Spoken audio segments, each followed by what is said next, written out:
Hi guys, this is Mr. Trappier.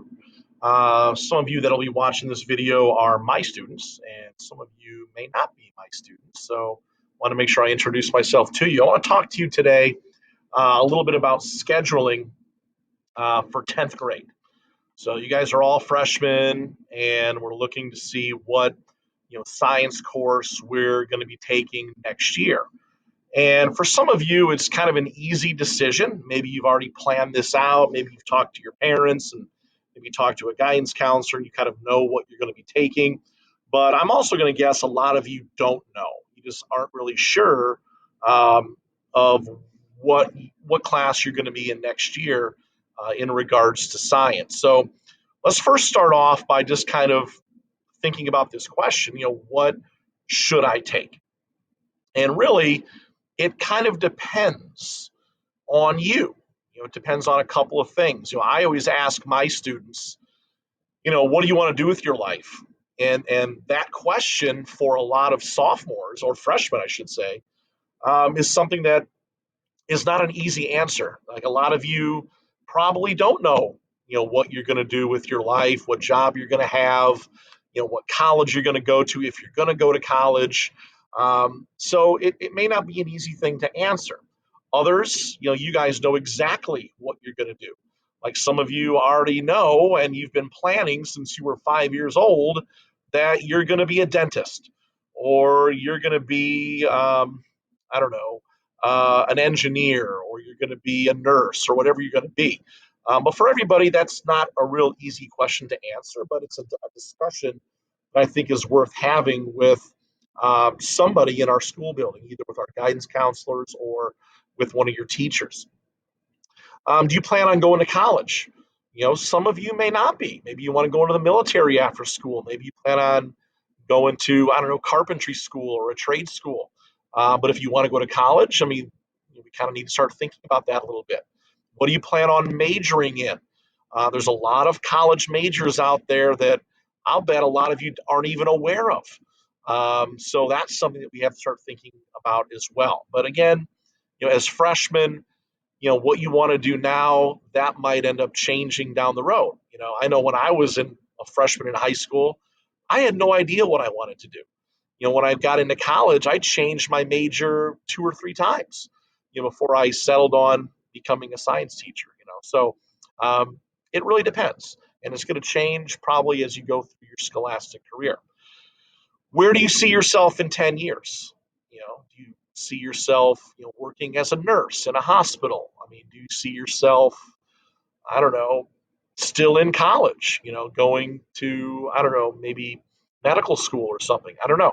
So again, kind of where do you envision yourself being in 10 years? The second major question I think is a really important one is, do you enjoy science? I mean, I totally get it. Some kids, science isn't their thing.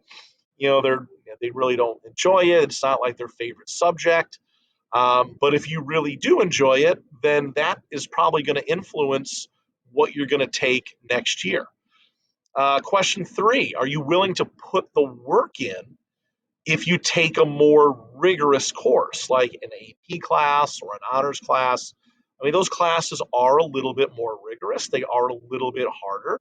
You have to study more. The tests are a little bit more challenging.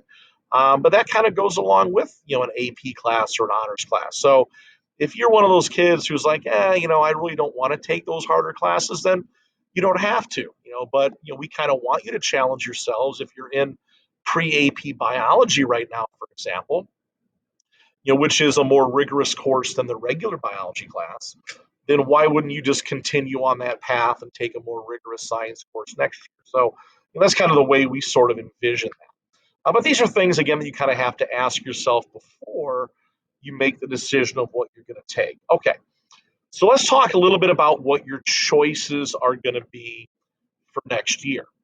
All right, now what I'm going to do here is I'm going to kind of give you a couple of different options. And really, as sophomores, you're sort of going to be limited on what you can take next year. When you get into 11th and 12th grade, there's a lot more choices. All right, so let's talk about a few of these kind of basic options for you. All right, now option one Okay, you're all in pre-AP biology right now. Option one is to take regular chemistry. Okay, I'll talk about on the next slide what that course sort of is. Um,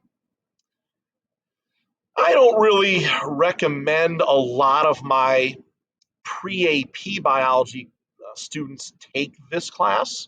But if you're really kind of struggling in pre-AP bio, and maybe you're getting C's and D's, and it's just not really your thing, then regular chemistry could be an option for us. Um, I think most of my students and most of the students taking pre-AP biology probably need to opt for this class. This is pre-AP chemistry. So again, we're kind of continuing on that path of taking a more rigorous course. Again, I'll explain some of the major differences between these two classes on the next couple slides. Now, there is a third option for you, and this current year is the first year that we've had kids do this. Your group will be the second year that can do this, but you have a choice to double up on science. You can take pre-AP chemistry, and you can also take AP environmental science. So if science is really your thing, you're really good at it, this is an option for you. Again, I'll talk more about that on the next couple slides. So everybody needs to ask themselves, which of these three options am I going to choose? All right, you must choose one of them. All right, is it going to be regular chemistry? Is it going to be pre-AP chemistry? Or is it going to be pre-AP and AP environmental science? All right, so you all need to figure that one out. Okay, again, I'll talk about the courses in a minute. Now, there is one more thing that students can do, and it depends on whether or not you've been taking the PLTW, the Project Lead the Way science courses. Some of you are taking this class right now. It's called Principles of Biomedical Science. And if you want to continue on that pathway, as a sophomore, you'll take human body systems. All right, now I want you to keep in mind that you have to choose one of these options up here in addition to that PLTW class. So if you're not currently taking those PLTWs, just disregard this. Okay, that doesn't mean anything to you. But if you are taking that, you know what I'm talking about. Okay, so again, everybody has to choose one of these first three options, and then of course, if you're taking the PLTW, you can choose that other option as well. So hopefully that makes sense to everybody. All right, so let's talk a little bit about the courses. And I'm just going to talk about the chemistry, the pre-AP, and the AP environmental class. As far as chemistry goes, okay, this class will give you kind of a basic, I kind of want to highlight that word there, basic understanding of the principles of chemistry. And it's a Core 40 class, so that means, if you want to get a Core 40 diploma, which we want all of our high school students to do, this class is kind of, along those lines. I always tell kids, take the class if math and science really aren't your thing. Okay. Again, we get it. If it's not like your favorite thing, if you're more of like an English person, you really like, writing and that type of stuff, then that's fine. If math and science aren't your thing, then by all means take regular chemistry. If you don't envision yourself majoring in anything science related in college, then regular chemistry is probably the way to go. Okay, so kind of ask yourself those questions. Now, pre-AP chemistry, this class will give you a much more advanced understanding of the principles of chemistry. Just like pre-AP biology gives you a more of an advanced understanding than regular biology would do. Okay, so you're all in pre-AP bio. I would think most of you would probably opt to take pre-AP chemistry. It is a Core 40 class, obviously. Now, with this one, you get some college credit opportunities, which you don't get by taking regular chemistry. You also get a GPA boost because you're taking a more rigorous course. We give you a little bit of a GPA boost by taking that class. So if GPA is like a really important thing to you, then maybe this class might be the one to go with. It prepares you for AP chemistry.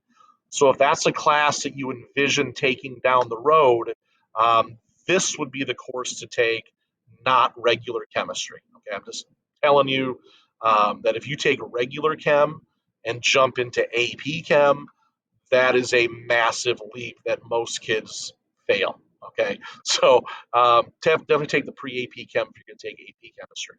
I tell kids take this class if you're a good student who enjoys science and math. So if you're good at science and math, then this is probably the class for you.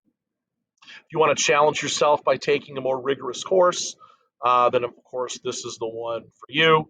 If you envision yourself majoring in a science related field, like you want to go into the medical fields, like you want to be a doctor or a nurse or a dentist or whatever, a physical therapist, I mean, any medical related field. Engineering fields, electrical, chemical, mechanical, environmental.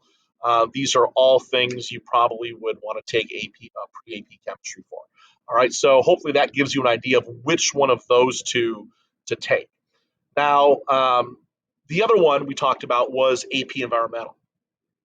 Now, considering I'm the teacher for this class, um, so if you take AP environmental, you're going to have me as a teacher. So some of my students may hopefully want to take me again. I don't know. But anyway, that just want to give you a heads up on that. AP Environmental Science is a class that'll provide you with an advanced understanding of our planet, the impacts, both positive and negative, that humans have. We talk a lot about like what we're doing to screw up the planet or hopefully help the planet, and the potential solutions to major environmental problems like global warming and pollution, all that type of stuff. So, if those types of things sort of interest you, and a lot of the things we talk about in AP Environmental are very relevant things that you hear about in the news a lot. It's a lot of very practical science, I think. So, it's relevant science as well. Again, it's a Core 40 class, college credit opportunities with any AP class. Again, the GPA boost is there for you. I always tell kids this, it's a good introductory AP science course. You guys have been taking pre-AP science courses. This is an actual AP class with an actual AP test. I really think this gives kids a good preparation for more rigorous AP science courses like AP Chem and AP Bio, or maybe even AP Physics down the road. Um, so, I mean, if you really are thinking down the road of taking a lot of science, especially AP, this is a good introductory course that you could take as a sophomore that will really prepare you for those types of things.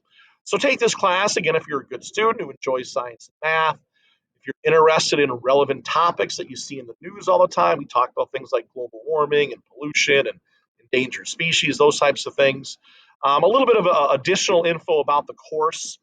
Um, if you're gonna take it as a 10th grader, you need to be enrolled in pre-AP Chem. That's why I said you can take that double option of pre-AP Chem and AP Environmental. I have a lot of kids this year who are sophomores and they're taking pre-AP Chem and AP Environment and they're doing very well. All right, but you need that chemistry knowledge a little bit. So I always tell kids to take them at the same time. You can always take AP Environmental as an 11th or a 12th grader. So don't feel like this is the only year that you could take the course. You can take it down the road if you want to, but again, you have to have had a year of chemistry or AP Chem, preferably the pre-AP Chem.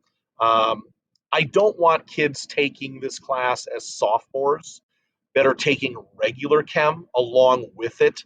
I just don't think they go fast enough in regular chemistry to get you the knowledge that you need for AP Environmental. But if you take the full year of regular chemistry, then as a junior or a senior, you can take AP Environmental. So hopefully that clarifies a couple things. But I really encourage, if you can fit it into your schedule. I'm going to go back here to this real quick. I'm going to really encourage that a lot of you guys take both of these if you can fit them in. All right, I think it's a really good. It gives you a very good science knowledge base as you go into further science classes, maybe your junior and senior years. But again, you guys need to think about that. Think about what you need to do and what you want to take. All right, so I'm going to encourage all of you to talk with your science teacher, either me or Sir Depta or any of your other science teachers, again, about which option is best for you as a sophomore. Also, if you want to come and see me, if you're not my student, I'm right here in the middle of the C hallway, room C228. Feel free to stop in and see me, and I can give you some more information about any of these courses.